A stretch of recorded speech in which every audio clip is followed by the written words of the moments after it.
Hare Krishna devotos, mis reverencias a todos, Jai Srila Prabhupada.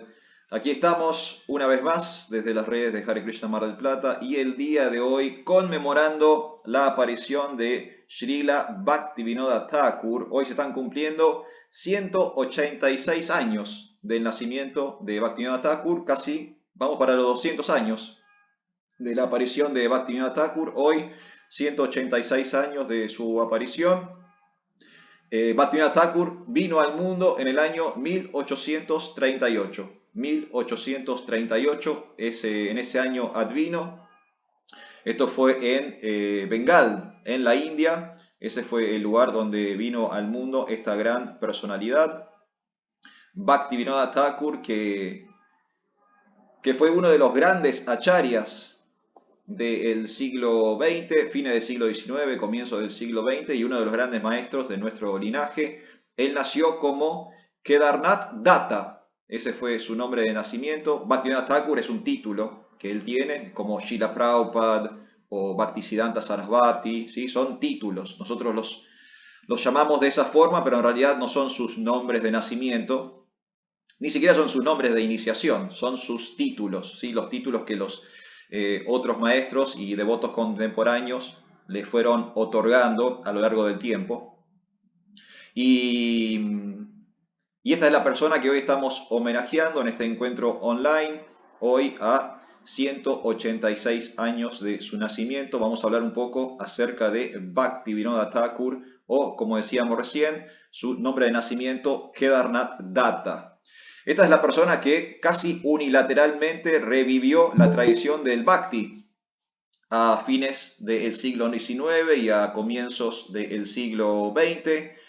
Guru, filósofo, juez de paz, padre de familia, autor de más de 100 libros, poeta, la persona que sistematizó todo el formato y el sistema de los Namahatas y los Bhakti Vrikshas, el primer devoto consciente de Krishna que envió literatura espiritual del Bhakti Yoga a Estados Unidos y a Europa, y la persona que descubrió, como si todo esto fuera poco, ¿no? Porque si mira todo lo que el currículum que estoy pasando, como si todo esto fuera poco, también descubrió o redescubrió el lugar de nacimiento de Sri Chaitanya Mahaprabhu. O sea, nosotros hoy como devotos podemos visitar el lugar de nacimiento de Chaitanya Mahaprabhu gracias a la labor de Bhaktivinoda Thakur. Así que hizo todo eso y mucho más, ¿sí? Escribió libros, escribió poesía, escribió canciones, nos dio el formato de Namahata Bhakti Vriksha para que hubiera programas espirituales en los hogares de los devotos. Fue el primero en enviar literatura espiritual fuera de la India. Esta fue la primera persona que envió conciencia de Krishna fuera de la India. Estamos hablando casi 200 años antes, o 100 años, perdón, 100 años antes de Srila Prabhupada, ¿no?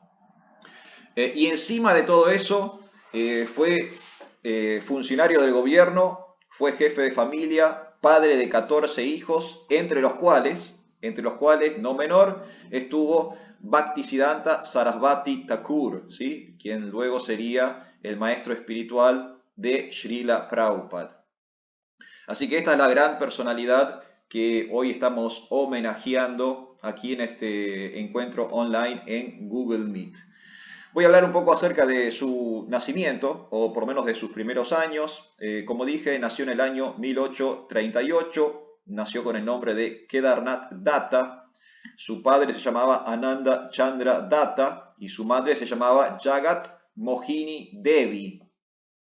Ellos, sus padres, pertenecían a lo que era una comunidad en la India conocida como los Bhadralok. Los Bhadralok. Los Bhadralok eran hindúes que habían tomado, digamos, posiciones y trabajos administrativos en el gobierno británico. O sea, Bhaktivinoda Thakur, él nace casi en el pico de esplendor del colonialismo inglés británico en la India. Y ya había varias generaciones de hindúes que habían empezado a trabajar para el gobierno inglés, ¿sí? Eran hindúes que de buena educación, de buena cuna, que después lograban posiciones como funcionarios en el gobierno británico. A esa comunidad o a esas personas de la India se los conocía como los Bhadralok, los hindúes que tenían posiciones administrativas, gubernamentales en el régimen colonizador inglés. La palabra Bhadralok se puede traducir como buena gente o personas respetables, ¿sí? Esa es más o menos la traducción de la palabra Bhadralok. Y eran hindúes, digamos, occidentalizados, ¿sí? Eran hindúes recibían una buena educación y estaban acostumbrados a las costumbres inglesas, ¿sí? Podían interactuar con los ingleses casi como si fueran ingleses. Usaban traje y corbata, hablaban perfecto inglés, habían ido a la universidad, ¿sí? O sea, eran hindúes, pero digamos ya habían sido como culturalizados como occidentales. Esos eran los Bhadralok. Y bueno, en esa comunidad nace Bhaktivinoda Thakur en el año 1838 con el nombre de Kedarnath Datta. Su padre, como dije, Ananda Chandra Datta, su madre Jagat Mohini Devi, ambos trabajaban para el gobierno británico de la época. De hecho, Bhaktivinoda Thakur era descendiente de Narottam Das Thakur, el famoso Narottam Das Thakur. Bueno, Bhaktivinoda Thakur era descendiente, creo si no me equivoco por el lado del padre, de Narottam Das Thakur. O sea, ya venía, digamos, de una familia ilustre Vaishnava, pero una particularidad que tenían los Bhadralok es que por lo general, a medida que iban avanzando las generaciones, los niños o los nuevos Bhadralok iban perdiendo las costumbres Vaishnavas. ¿Por qué? Por estar escolarizados en colegios británicos, ellos recibían más bien una educación secular, atea, material. Entonces las costumbres propias de la familia o las costumbres de su propia tradición Vaishnava, ellos lo iban perdiendo. Y Bhaktivinoda Thakur un poco vivió esa situación, ¿sí? Él se escolarizó en un colegio británico, igual que Srila Prabhupada, ¿no? Que recibió una educación inglesa. Y aunque sus padres eran Vaishnavas, Bhaktivinoda Thakur era más, digamos, afín a las ideas filosóficas, políticas que recibía en su colegio, en su universidad. Y un poco como que descreía o estaba desinteresado en el Bhakti Yoga. No le resultaba tan atrayente el Bhakti Yoga como estas nuevas ideas que él recibía en el colegio. Y, dato de color, además de haber estudiado el cristianismo y el islam, Bhaktivinoda Thakur también estudia mucha filosofía que obviamente viene de Europa, ¿no? Estudia Schopenhauer, estudia Kant, les gustan esos autores, y recién Bhaktivinoda Thakur, él redescubre el Bhakti Yoga a los 29 años. Recién a los 29 años Bhaktivinoda redescubre lo que sería su propia tradición espiritual, porque a los 29 años él consigue un ejemplar del Sri Chaitanya Chaitamrita, ¿sí? La biografía de Chaitanya Mahaprabhu. Lee el Chaitanya Chaitamrita y queda fascinado con la figura de Chaitanya Mahaprabhu y se vuelve a interesar en sus propias raíces, o sea, vuelve a interesarse en la religión de sus padres, por así decirlo, y comienza toda su investigación, su indagación en el Bhakti Yoga. Fíjense, recién a los 29 años, cuando había nacido en familia de devotos, él recién a los 29 años se engancha con conciencia de Krishna porque leyó el Chaitanya Chaitamrita. Y bueno, durante esos años, bueno, como dije, él nace en Bengal, descendiente de Narottam Das Thakur, recibe toda esta educación británica inglesa, forma parte de la comunidad Bhadralok, que es esta comunidad de hindúes que están occidentalizados, por así decirlo, y es el tercero de 6 hijos, o sea que ella vive, digamos, en un hogar numeroso.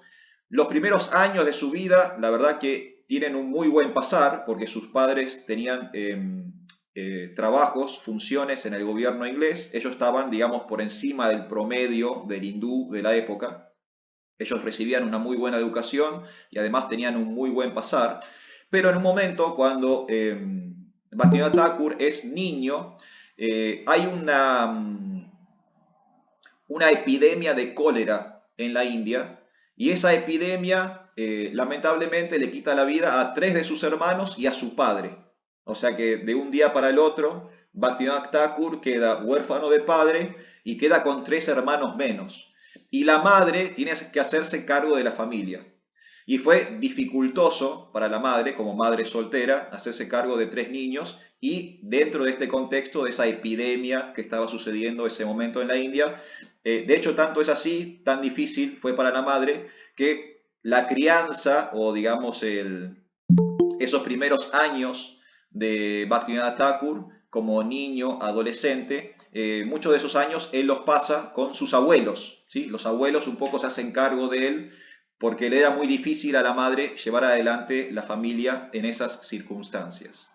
Y entonces ahí arranca sus años escolarizados, que como dije, hizo toda la primaria, hizo la secundaria y la universidad en un contexto de escuelas inglesas, exactamente igual que Srila Prabhupada. Prabhupada hizo exactamente lo mismo. Nunca fueron brahmacharis, o sea, nunca fueron monjes de templo, no recibieron, digamos, una educación védica, sino que recibieron una educación occidental, específicamente inglesa. Y de grande se interesa por conciencia de Krishna cuando a los 29 años se encuentra con el Chaitanya Charitamrita. Y después, en cuanto a sus funciones sociales, laborales, bueno, él cuando se recibe empieza a trabajar como maestro rural y después pasa a ser funcionario del gobierno y termina, como todos ustedes saben, en una posición similar a lo que hoy nosotros conocemos como juez de paz, ¿sí? Termina siendo una especie de sirviente civil, empleado civil del gobierno inglés, cumpliendo las funciones de lo que hoy sería más o menos parecido para nosotros el juez de paz, ¿sí? Se casó 2 veces. Bhaktivinoda Thakur tuvo 2 matrimonios. En su primer matrimonio él enviuda, luego se vuelve a casar. Entre los 2 matrimonios tiene 14 hijos, entre los cuales está el más destacado de todos, sin duda, es Bhaktisiddhanta Sarasvati Thakur, que no solamente continuaría con su legado espiritual, ¿no? Bhaktisiddhanta, su hijo, continúa con la prédica de conciencia de Krishna y además es el maestro espiritual de Srila Prabhupada, ¿sí? O sea que hay un linaje directo de Bhaktivinoda Thakur a Srila Prabhupada en cuanto a maestros, ¿no? A inspiración, uno inspirando al otro. Y es el gran acharya de esa época, ¿no? Bhaktivinoda Thakur, el gran maestro, el gran referente, el gran guru de fines del siglo XIX, comienzos del siglo XX. Y fue Bhaktivinoda Thakur el que literalmente modernizó conciencia de Krishna, ¿sí? De hecho, bueno, ahí está Rukmini, desde Tres Arroyos. Hace poquito estuvieron acá en Mar del Plata y estaba yo charlando con Hari Kirtan, con su esposo, lo moderno que es el lenguaje de Bhaktivinoda Thakur. Si ustedes leen los textos, los libros de Bhaktivinoda Thakur, van a descubrir que su lenguaje es muy moderno, ¿sí? Y se puede leer con mucha facilidad, incluso el día de hoy. Entonces, Bhaktivinoda Thakur tenía como esa tendencia, y gracias a esas cualidades, él modernizó el Bhakti Yoga, o sea, lo trajo al siglo XX. Después, más adelante, obviamente, esa labor la continúa su hijo, la continúa Bhaktisiddhanta, y por último, concluye Srila Prabhupada, que directamente viene a Occidente y comparte conciencia de Krishna con los americanos, con los europeos, etcétera, etcétera. Entonces, esta es la gran personalidad que estamos conmemorando el día de hoy.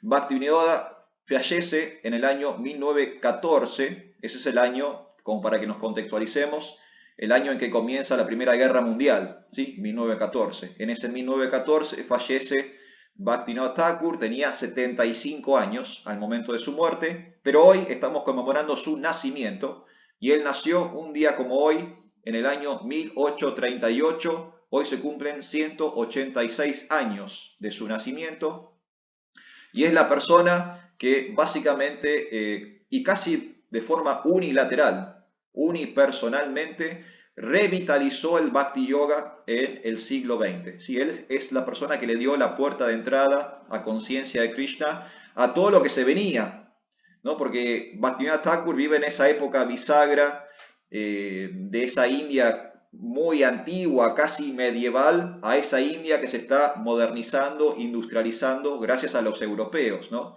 Bhaktivinoda Thakur vive ese mundo de entre las carretas de los hindúes y los trenes de los ingleses, ¿no? Él vive como esas dos realidades. La India está cambiando rápidamente, Bhaktivinoda Thakur vive todos esos cambios y adapta conciencia de Krishna a la época, a esos cambios. Y una de las grandes adaptaciones es justamente esto de los Bhakti Vrikshas y de los Namahatas, que en realidad no lo crea Bhaktivinoda Thakur, ya lo había creado Nityananda Prabhu. Si uno lee Chaitanya Charitamrita, uno ve que Nityananda Prabhu, él ya hablaba de los Namahatas, los Bhakti Vrikshas, esta idea de los devotos reuniéndose en casas en vez de reunirse en el templo y hacer actividades espirituales en las casas sin la necesidad de hacerlas en el templo. Entonces, en realidad, esta idea ya tenía más de 500 años, pero Bhaktivinoda Thakur lo sistematiza y le da como un formato para que las personas a fines del siglo XIX, comienzo del siglo XX, pudieran realizar esos programas en ese momento. Y de hecho nosotros al día de hoy seguimos realizando esos programas. Acá en Mar del Plata, por misericordia de Krishna, hay 2 Namahatas, ¿sí? Hay 2 familias que una vez por mes ponen a disposición de la congregación su casa. Abren la puerta de su casa y va toda la congregación a su casa y hacemos un programa espiritual, como si hiciéramos un programa espiritual público, pero en la casa de un devoto. Ese es el Namahata, ¿sí? El Namahata. Y bueno, y eso lo fue sistematizando Bhaktivinoda Thakur. Él le fue explicando a las personas cómo realizar esos programas en sus hogares, sin necesidad de irse hasta el templo o viajar, simplemente invitar a sus amigos, a sus vecinos, a sus familiares y hacer ese programa espiritual en sus propios hogares, usar el hogar como un templo. Bueno, eso también fue sistematizado por Bhaktivinoda Thakur y es un programa que hoy por hoy es muy exitoso en ISKCON. De hecho, hay miles de Namahatas en el mundo. En Brasil creo que hay cientos de Namahatas. En Rusia hay cientos de Namahatas. De hecho, el formato Namahata fue el formato que permitió que conciencia de Krishna se difundiera en Rusia. Porque el Bhakti Yoga llega a Rusia cuando Rusia todavía es parte de la Unión Soviética, ¿no? Y conciencia de Krishna y todas las religiones estaban prohibidas. No se podía hacer proselitismo religioso durante el régimen comunista soviético. Pero conciencia de Krishna, de un modo u otro, floreció gracias a los Namahatas, ¿no? Porque las personas no tenían por qué abrir un templo, no tenían que hacer algo demasiado mainstream, podían directamente desde el living de su casa leer el Bhagavad Gita, hacer kirtan y tomar prasada, y de esa forma se fue difundiendo conciencia de Krishna. Y hoy, de hecho, Rusia es el país que más devotos tiene después de la India. Imagínense si no funcionó el Namahata en Rusia. Es el país que más devotos tiene en el mundo después de la India. Así que funciona, el Namahata funciona. Y eso también se lo debemos a Bhaktivinoda Thakur. Así que bueno, no hablo más para darle espacio a ustedes, por si ustedes también quieren glorificar a este gran maestro el día de hoy. Hoy se cumplen 186 años de la aparición de Bhaktivinoda Thakur. Vino al mundo en el año 1838. Es uno de los grandes acharyas de nuestra tradición, uno de los grandes maestros que tiene nuestro linaje espiritual. Revivió la tradición del Bhakti para el siglo XX. Fue un gurú, fue un filósofo, fue un padre de familia, fue un juez de paz. Fue el autor de más de 100 libros. El padre de Bhaktisiddhanta Sarasvati Thakur, fue poeta, sistematizó el Namahata, el Bhakti Vriksha, fue el primero en difundir conciencia de Krishna fuera de la India. Él editó una biografía de Chaitanya Mahaprabhu que envió a Canadá, a Inglaterra, a Estados Unidos, a Australia. O sea, fue la primera vez que la literatura consciente de Krishna salía del subcontinente de la India. Eso se lo debemos también a Bhaktivinoda Thakur. Y, como dije antes, como si todo esto fuera poco, además redescubrió el Yoga Pit, el lugar de nacimiento de Sri Chaitanya Mahaprabhu, que ahora todos podemos visitar gracias a Bhaktivinoda Thakur. Así que esta es la gran personalidad que estamos conmemorando el día de hoy. devotos, no sé si alguien quiere decir algo, si hay alguna pregunta, duda, alguien quiere aprovechar para glorificar. Valentina levantó la mano. Valentina, que es a partir del día de hoy mi hacker personal. Hoy me tiró un par de tips para poder contrarrestar a los haters que tenemos, porque ahora tenemos haters también, como si fuera poco. Así que muchas gracias, Valentina. ¿Vos querías decir algo, Valentina? Perdón, vi que levantabas la manito.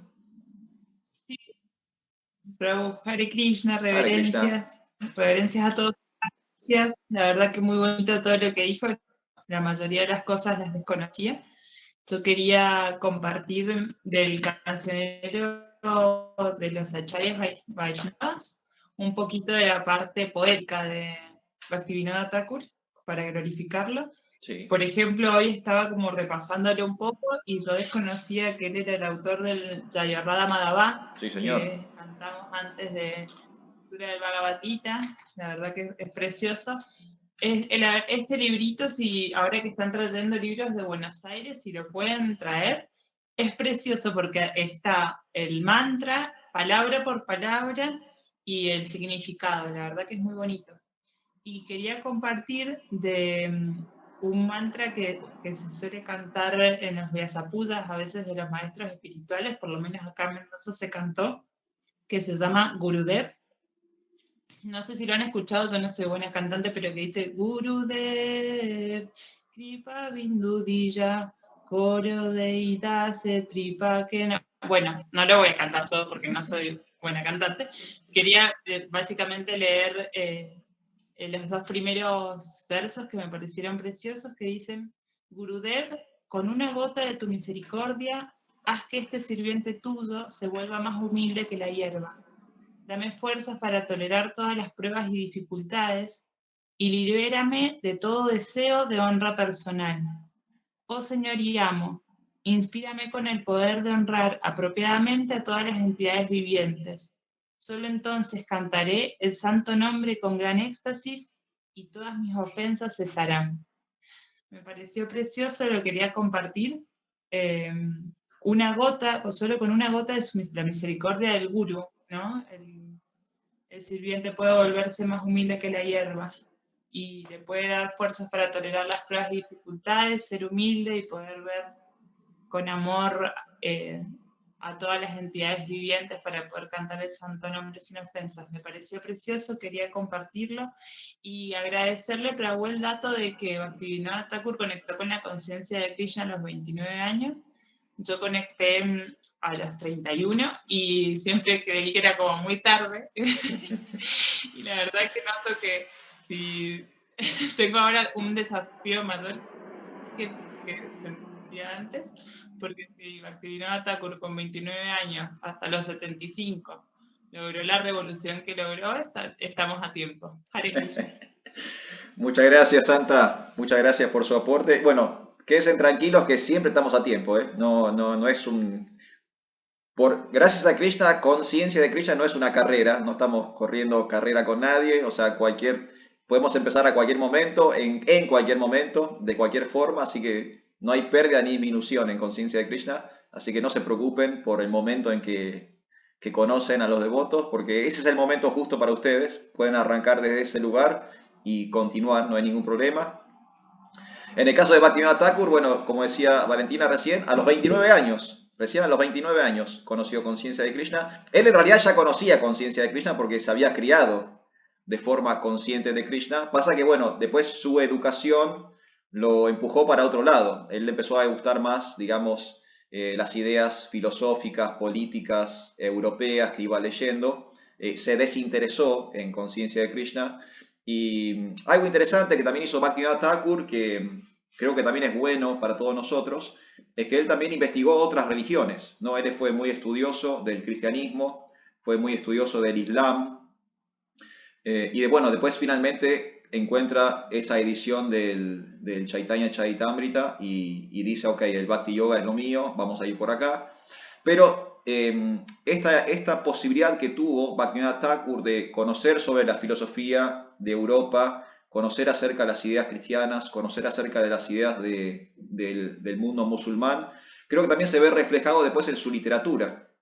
porque en su obra, Bhaktivinoda Thakur hace muchas asociaciones, él tiene muchas herramientas para poder unir muchos cabos y poder predicar de muchas formas distintas para que distintas personas puedan entender conciencia de Krishna. Y me parece que eso es una muy buena herramienta que los devotos deberíamos tener.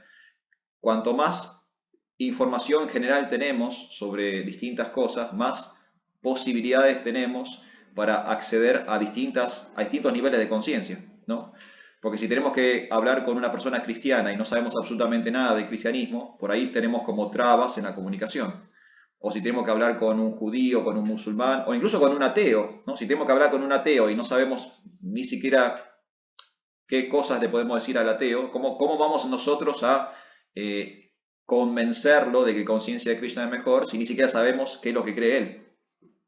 Entonces, me parece que está bueno, es una linda herramienta poder conocer un poco acerca de todo esto. Entonces, eso por un lado. No hay pérdida ni disminución, podemos conocer conciencia de Krishna en cualquier momento de la vida y siempre es bueno. Y después lo otro que decía Valentina, que también es súper importante, el aspecto poético de Bhaktivinoda Thakur. Él era un poeta, lo que eso se llama kavi, era un poeta. Y una cosa interesante de la poesía Vaishnava es que es una poesía filosófica, es una poesía trascendental.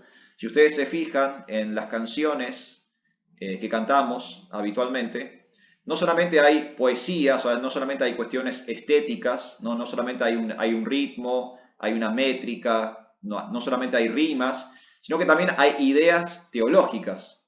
O sea, no es poesía solo por la estética, no es que solamente suena bien o las palabras son lindas. Además, nos están transmitiendo ideas muy complejas y sofisticadas, ¿no? Valentina recién leyó acerca del maestro, el guru. Entonces, Bhaktivinoda Thakur, con una poesía, explicaba o intentó explicar el concepto del maestro espiritual, pero lo hizo desde un modo, digamos, estético, poético. Muy interesante. Entonces, esa es un poco también una de las características de la poesía Vaishnava, que no es solo porque sea lindo, estéticamente lindo o que suene bien, también hay ese intento de transmitir teología a través de la poesía, de cual es muy interesante. Así que gracias, Valentina, muchísimas gracias. Y gracias por tus consejos cibernéticos del día de hoy. Cuando me quieran hackear la cuenta, voy a hablar con Valentina, que evidentemente sabe mucho de esto. Muchas gracias, Valentina.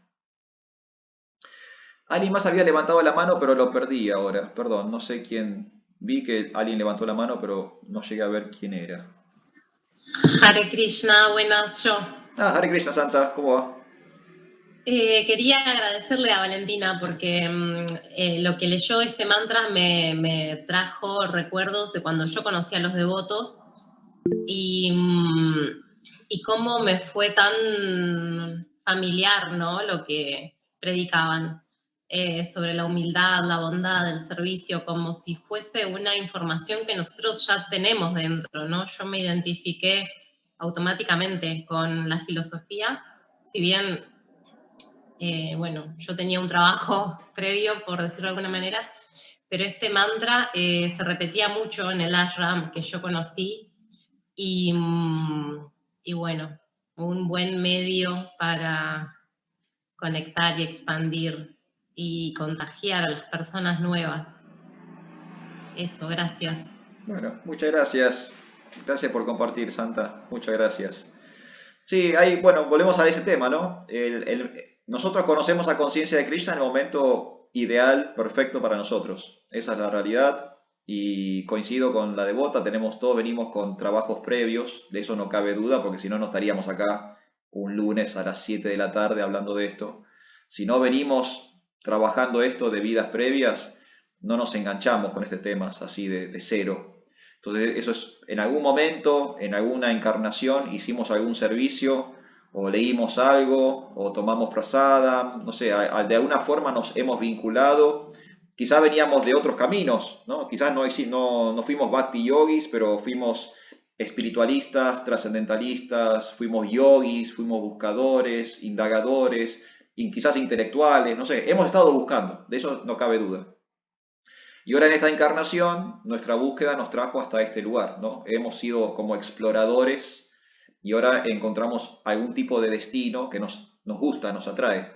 Y hemos decidido ahora indagar en esto, ¿no? En vez de estar como en el supermercado de las ofertas, ahora queremos como focalizar en un proceso.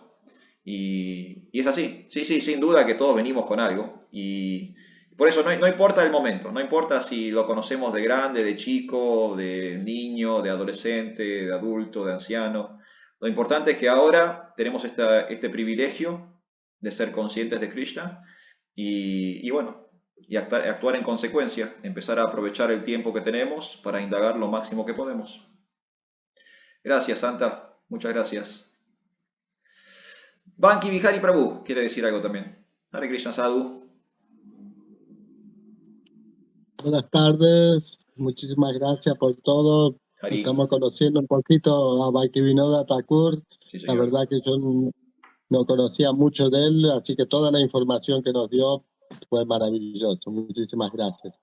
Y quería contar una anécdota así de la vida de Bhaktivinoda Thakur, de que en un momento él defendía mucho todo el vainavismo, porque era la oscuridad. En ese momento estaba así el oscurantismo del vainavismo.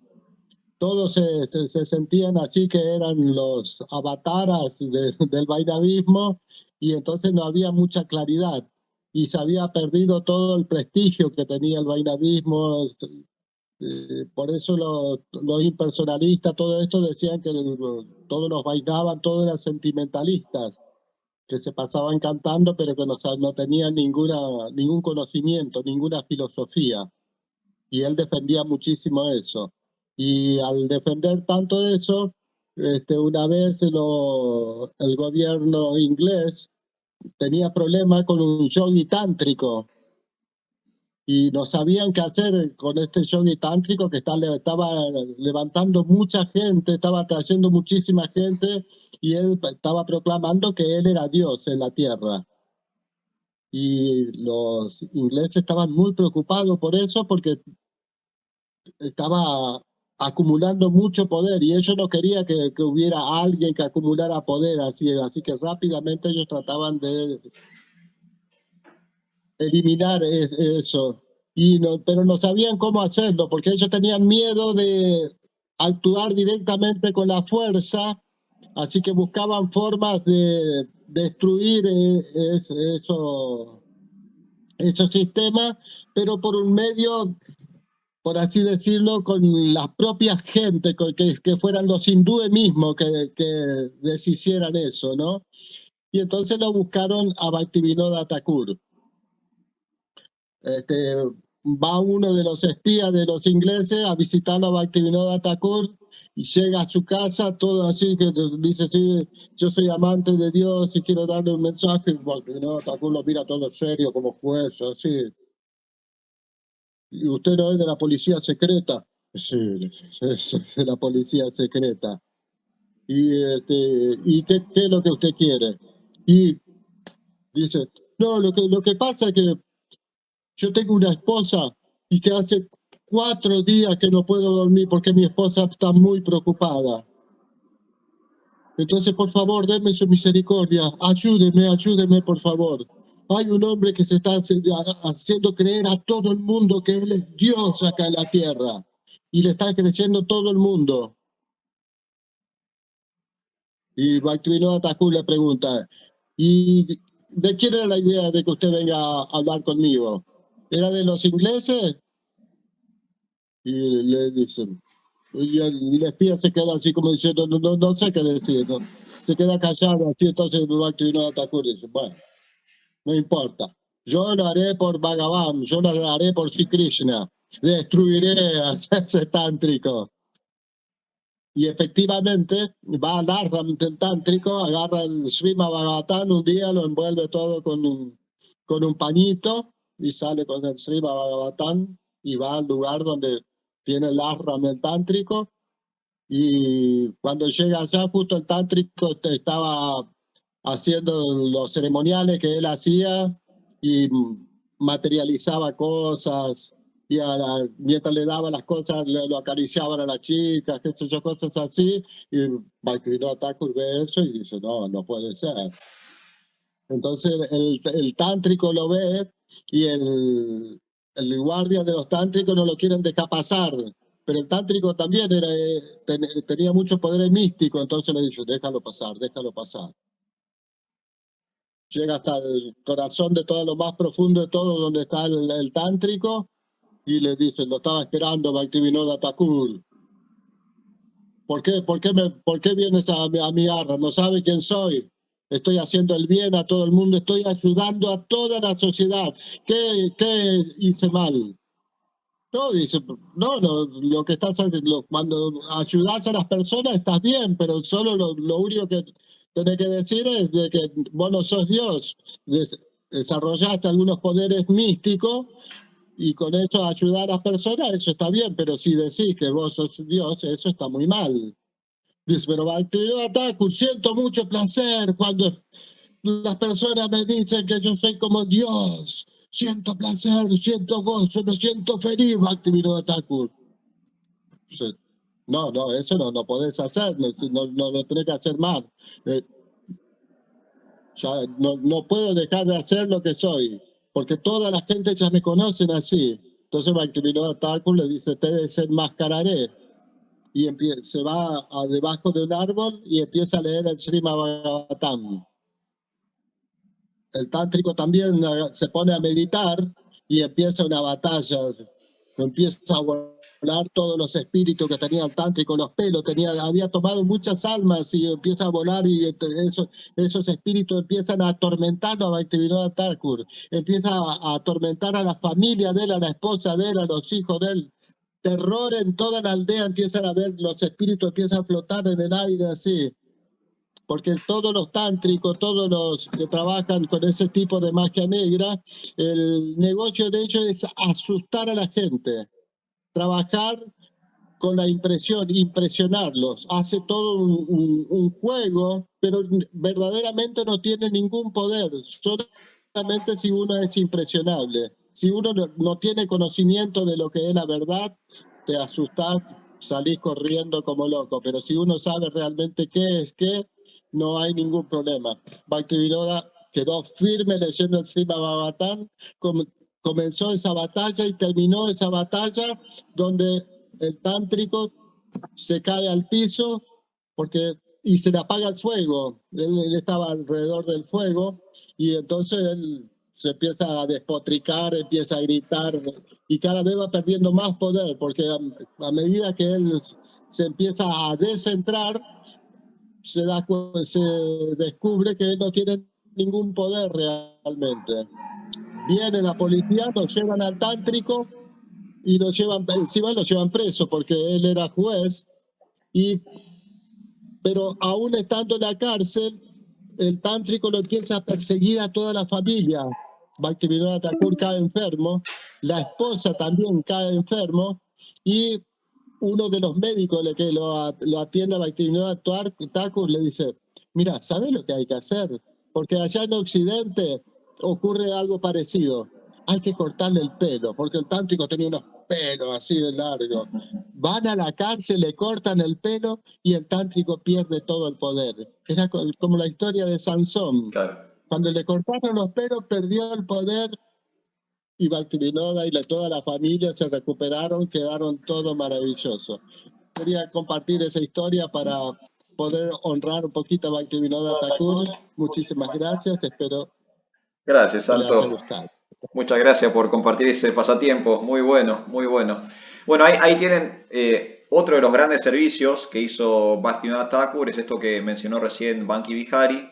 Bhaktivinoda Thakur se ocupó de lo que se llama asampradayas o apasampradayas, estas falsas escuelas de pensamiento o falsas filosofías, ¿sí? Era muy común en ese momento, como explicó Banki Bihari, y de hecho lamentablemente aún es común, que hay personas que se presentan o se postulan como falsos maestros o incluso como avatars, ¿no? Como encarnaciones de Dios. En aquel momento sucedía, hoy todavía sigue sucediendo, y engañan a las personas, como explicaba Banki Bihari, ¿no? Buscan personas que son impresionables, personas que tienen alguna carencia emocional, personas que tienen, que puedan manipular psicológicamente y las explotan, ¿no? A veces les quitan dinero, a veces abusan físicamente de ellas, ¿no? Siempre hay una manipulación, una explotación y todo en base a una mentira, ¿no? En base a una idea falsa de que esa persona no es el maestro que dice ser y bajo ningún punto de vista es la forma de Dios que dice ser, nunca es un avatar, claramente. Entonces, una de las cosas que hacía Bhaktivinoda Thakur es que él iba de pueblo en pueblo, de aldea en aldea, e iba desenmascarando a estos farsantes, iba destruyendo esas mini organizaciones que se generaban en torno a una mentira. Era un engaño, era una especie de fraude que estas personas realizaban, sobre todo en las zonas rurales de la India.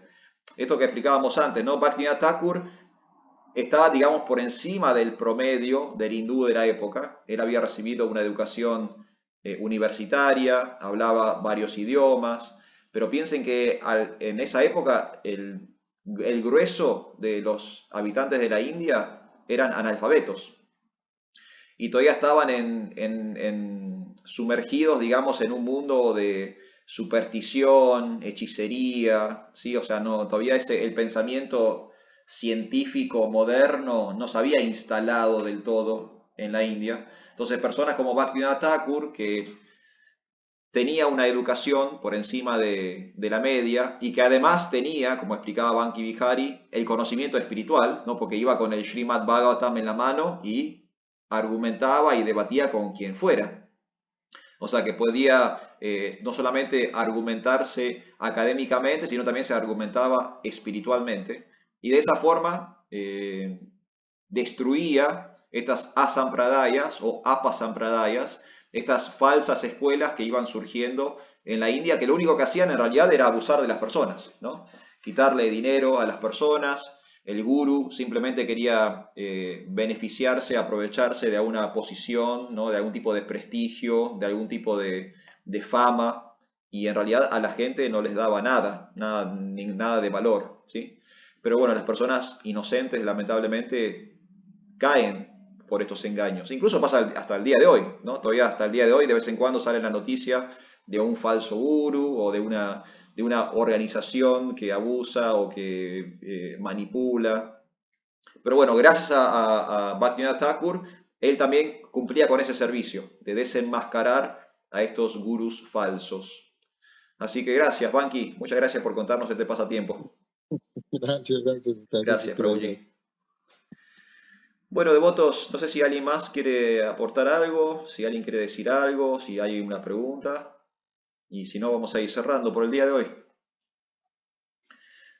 ¿Estamos bien? Sí, decir gracias. Gracias, okay. Prabhu, por esta oportunidad de poder recordar a Bhaktivinoda Thakur.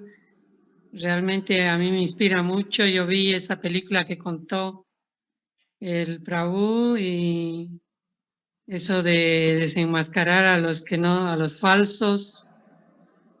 Ese poder del Srimad Bhagavatam me gustó mucho, la reverencia que él tiene a las escrituras, y siempre en su casa creo que realizaba también lo que realiza un Vaishnava, ¿no? De adorar a Krishna. Toda esa película realmente es muy linda, y recordar que en el templo había un Prabhu que le gustaba esta canción Oje Vaishnava Thakura.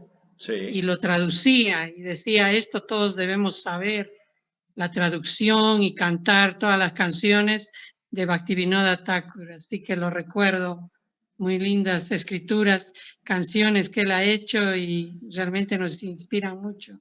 Gracias, Hare Krishna. Muchas gracias, Santa. Muchísimas gracias. Bueno, es cierto lo que dice Doris, porque en ISKCON muchas de las canciones que cantamos, como mencionaba también Valentina hoy temprano, son de Narottam Das Thakur y también de Bhaktivinoda Thakur, ¿no? Prabhupada tradujo muchas de sus canciones y Prabhupada instaló en su organización en ISKCON que estas canciones se recitaran a diario. Entonces, si Prabhupada los eligió a ellos como poetas espirituales, está bueno también que nosotros, como explicaba Valentina, empecemos a leer esas poesías, conocer esas canciones, porque algo hay ahí, ¿no? Si Prabhupada las eligió esas canciones, por algo es, nos hacen bien a nosotros. Así que está bueno como una ofrenda a Bhaktivinoda Thakur que empecemos a leer y a conocer su poesía, sus canciones, ¿no? Las de él, las de Narottam Das Thakur, que de hecho eran, en un sentido, eran parientes, ¿no? Porque, como dijimos, Bhaktivinoda Thakur era descendiente de Narottam Das Thakur, así que estaban como de alguna forma vinculados. Gracias, gracias Doris, muchísimas gracias. Celeste, nos vamos con vos, Celeste, porque nos quedan unos minutitos nomás. Celeste, ¿estás por ahí? ¿O no había visto mal yo? Hare Krishna. Ah, Hare Krishna. Solo era una preguntita, como llegué tarde a la clase, Sí, no hay problema. si podía repetir cuál era la película. Ah, la película es si no me equivoco, Banki Bihari des Asname, pero es esa especie de telenovela que hay de la vida de la vida de Srila Abhay Prabhupada, ¿no es Charan. cierto?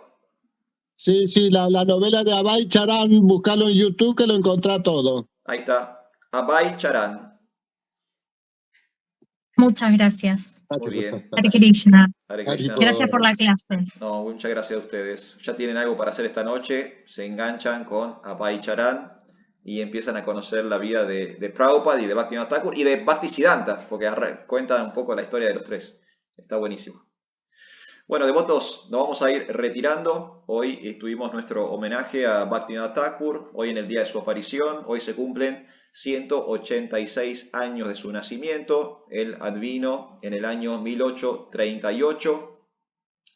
Fue en Bengal, en India, y gracias a Bhaktivinoda Thakur tuvimos a Bhaktisiddhanta, y gracias a Bhaktisiddhanta tenemos a Srila Prabhupada, así que estamos por siempre en deuda con Bhaktivinoda Thakur. Está bueno que empecemos a conocerlo un poquito más y también adoptar su modalidad, porque como decíamos también, Bhaktivinoda Thakur de alguna forma u otra anticipó la prédica para el siglo XX. ¿No? Es una persona que era muy moderna, estaba muy actualizado a lo que era la sociedad de su época y propuso sistemas de prédica que funcionaron muy bien y que siguen funcionando muy bien hasta el día de hoy, como por ejemplo el sistema Namahata, ¿no? Esto de reunirse en la casa de los devotos y crear células conscientes de Krishna desde los hogares. Así que este es Bhaktivinoda Thakur, la persona que estamos homenajeando el día de hoy. Muchas gracias, Prabhu, por acompañarme.